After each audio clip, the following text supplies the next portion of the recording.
अपने तरफ से कुछ नहीं।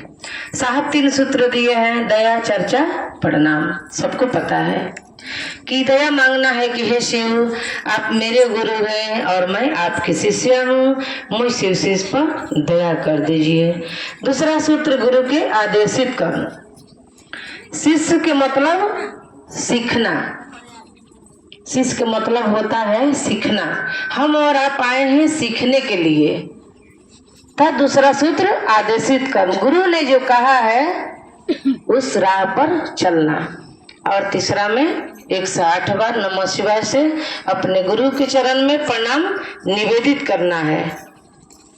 यही 3 गो विधा हम लोग को मिला है, यही करना है। हम लोग पहले जब महादेव को गुरु माने तो साहब के तस्वीर के पास, साहब के पास जाकर हम लोग रोते थे अपने मन से। साहब के सामने जाने के बाद ऑटोमेटिक आंसू गिरने लगता था। पहली बार जब मैं गई साहब के पास, कुछ नहीं जानती थी, लेकिन जब साहब को देखी, साहब हाथ जोड़ते हुए उधर से आए और मौसम इतना सुंदर वहाँ का कि लग रहा था कि वैसा मौसम कभी हम नहीं देखे हैं। जब साहब आए तो आंख से आंसू बहने लगा। आंसू रुकने का नाम नहीं ले रहा था, इतना आंसू लग रहा था कि साहब श्री हरिंद्रानंद हमसे पूछ रहे हैं और हम अपना दुख बता रहे हैं, क्योंकि कुछ नया दुख था, दर्द था उस टाइम, वही दुख। और मन से आवाज क्या निकला कि साहब हमें कुछ नहीं चाहिए, बस मेरा आदमी समझ जाए, इतना ही। और वहां से आए तो मेरे गुरु भाई है, वो क्या कह रहे हैं कि हरिंद्रानंद तो भगवान है, वो तो इंसान नहीं है। तब सोचे कि अरे ये कैसे, मतलब ये समझ गए, ये तो यहाँ थे। और रांची हम गए और समझा दिए साहब उनको। तो हम लोग अनसिखुआ परिंदा थे, कुछ नहीं जानते थे, बोलना भी नहीं जानते थे, प्रणाम करना भी नहीं आता था। मंच पर जब पहली बार मैं चढ़ी तो मेरी सांस रुक गई। सांस मतलब लग रहा था कि कोई एक बूंद पानी दे दे कि मेरा आवाज वापस आ जाए। हरा बोला करने के लिए मुझे मिला था और सांस रुक गया। तो हम लोग अनसिखुआ परिंदा थे और साहब क्या बना दिए, बाज बना दिए। आकाश में, आकाश सबका है, चिड़िया भी उड़ती है और बाज भी उड़ता है। जिसको जितना उड़ान भरना है उतना उड़ान भर सकता है। वही है शिव के शिष्यता, हमको और आपको मिला है। आप जितना उड़ान भरना चाहें भर लीजिए।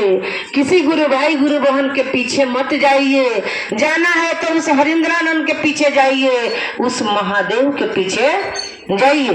भागना है तो भागिए, लेकिन महादेव के पीछे भागिए। वो गुरु बहन ने क्या कहा, वो गुरु भाई ने क्या कहा। साहब एक बड़ी सुंदर वाक्य लिखे हैं किताब में कि अगर आप ईमानदारी से काम करते हैं तो आपके टांग लोग खींचेगा, आप पर इल्जाम लगाएगा कि आप ऐसी हैं, आप बहुत जानकार हैं, तो अपने को बहुत बनती है, मतलब नाना प्रकार के बात चर्चा में आएगा। आप उस पर ध्यान मत दीजिए।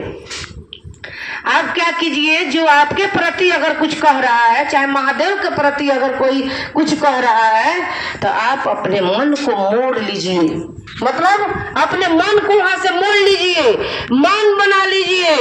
2 गो ताला, साहब ये बात बोले हैं चर्चा में कि 2 ताला रखिए, एक ताला बाहर मार दीजिए और एक ताला अपने मन के मंदिर में मारिए, जो आपके अंदर मन है, जो शिव रूपी मंदिर है उसमें मार दीजिए।